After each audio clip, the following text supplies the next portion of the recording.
ನಮಸ್ತೆ ಎಲ್ಲರಿಗೂ, ನಾನು ನಿಮ್ಮ ರತ್ನ. ಇವತ್ತು ನಾನು ನಿಮಗೆ ಗೋಧಿ ಹಿಟ್ಟು ಹಾಕಿ ಹಲ್ವಾ ಹೇಗೆ ಮಾಡೋದು ಅಂತ ತೋರಿಸ್ತೀನಿ.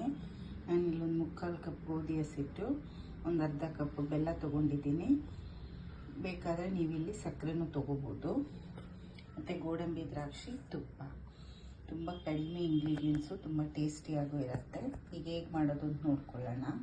ಫಸ್ಟು ನಾವಿಲ್ಲಿ ಬೆಲ್ಲನ ಕರಗಿಸ್ಕೊಳ್ಳೋಣ. ಇದಕ್ಕೆ ನಾನು ಮತ್ತೆ ಒಂದು 1/4 ಕಪ್ಪಷ್ಟು ನೀರು ಹಾಕ್ಕೊತೀನಿ.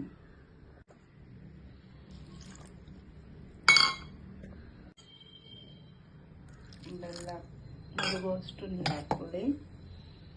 ಈಗ ಇದನ್ನು ಸ್ಟವ್ ಮೇಲೆ ಇಟ್ಕೊಳ್ಳೋಣ. ಅಷ್ಟರಲ್ಲಿ ನಾವು ಗೋಡಂಬಿ, ದ್ರಾಕ್ಷಿ ಎಲ್ಲ ಹುರ್ಕೊಂಡು ಗೋಧಿ ಹಸಿಟ್ಟನ್ನ ಹುರ್ಕೊಳ್ಳೋಣ. ನೋಡಿ, ಈಗ ನಾನು ಸ್ಟವ್ ಆನ್ ಮಾಡಿ ಇಟ್ಕೊಂಡಿದ್ದೀನಿ. ಈಗ ಈ ಕಡೆ ನಾವು ತುಪ್ಪ ಹಾಕ್ಕೊಂಡು ಗೋಡಂಬಿ, ದ್ರಾಕ್ಷಿನ ಹುರ್ಕೊಳ್ಳೋಣ. ಈಗ ದ್ರಾಕ್ಷಿ ಹಾಕ್ಕೊಳ್ಳಿ.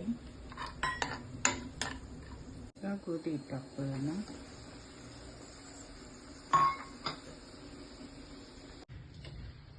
ಈಗ ತುಪ್ಪ ಹಾಕ್ಕೊಳ್ಳೋಣ.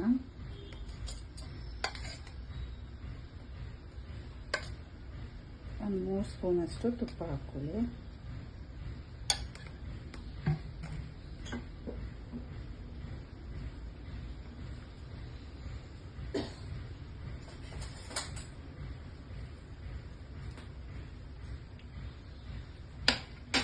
ಫಸ್ಟು ದ್ರಾಕ್ಷಿ, ಗೋಡಂಬಿ ಹಾಕ್ಕೊಳ್ಳಿ. ಗೋಡಂಬಿ ಮತ್ತು ಬಾದಾಮಿ ಹಾಕ್ಕೊಳ್ಳಿ.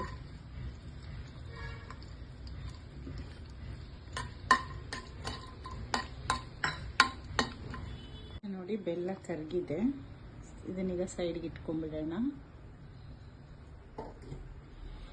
ಗೋಧಿ ಹಿಟ್ಟನ್ನ ಮೀಡಿಯಂ ಫ್ಲೇಮ್ ಇಟ್ಕೊಳ್ಳಿ.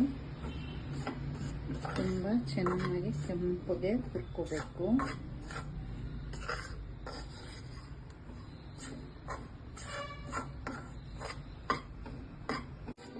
ನೋಡಿ, ಈಗ ನೀವು ಉರಿಬೇಕಾದ್ರೇ ವಾಸನೆದು ಡಿಫ್ರೆನ್ಸ್ ಗೊತ್ತಾಗುತ್ತೆ. ಈಗ ಗೋಧಿ ಹಸಿಟ್ಟು ಉರಿತಿರೋದು ಒಳ್ಳೆ ಘಮ ಬರ್ತಾ ಇದೆ. ನೀವೀಗ ನೋಡ್ಕೋಬೋದು ಕಲರು ಎಷ್ಟು ಬದಲಾಗಿದೆ ಅಂತ. ಈಗ ನಾನು ಬೆಲ್ಲದ ನೀರನ್ನ ಸೋಸಿಟ್ಕೊಂಡಿದ್ದೀನಿ. ನಿಧಾನಕ್ಕೆ ಇದಕ್ಕೆ ಆ್ಯಡ್ ಮಾಡೋಣ.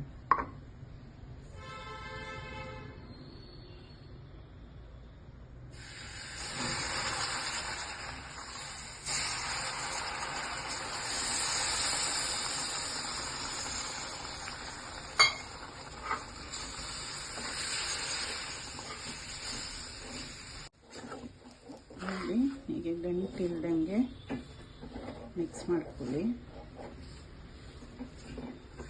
ಈಗ ಇನ್ನೊಂದು ಸ್ಪೂನು ತುಪ್ಪ ಹಾಕ್ಕೊಳ್ತೀನಿ.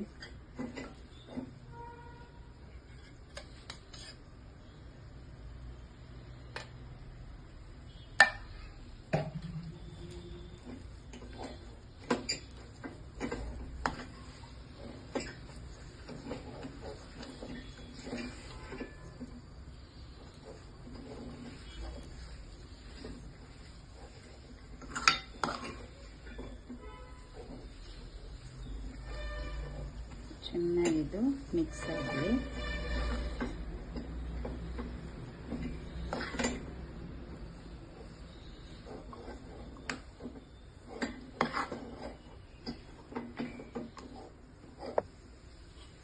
ಏಲಕ್ಕಿ ಪೌಡರ್ ಹಾಕ್ಕೊಳ್ಳೋಣ.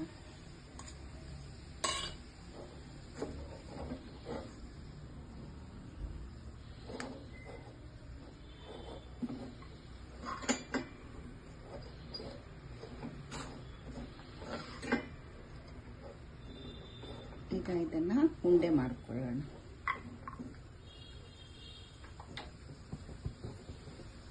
ಕೈಗೆ ಹಿಂಗೆ ತುಪ್ಪ ಸವರ್ಕೊಳ್ಳಿ, ಬಿಸಿ ಇರುತ್ತೆ.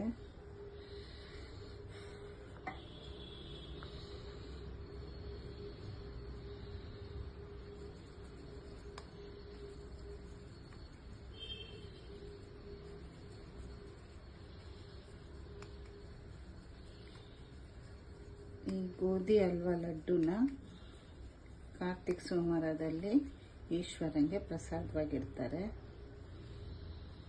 ತುಂಬಾ ಟೇಸ್ಟಿಯಾಗಿರುತ್ತೆ. ನೀವು ಒಂದ್ಸಲ ಈ ಥರ ಟ್ರೈ ಮಾಡಿ ನೋಡಿ.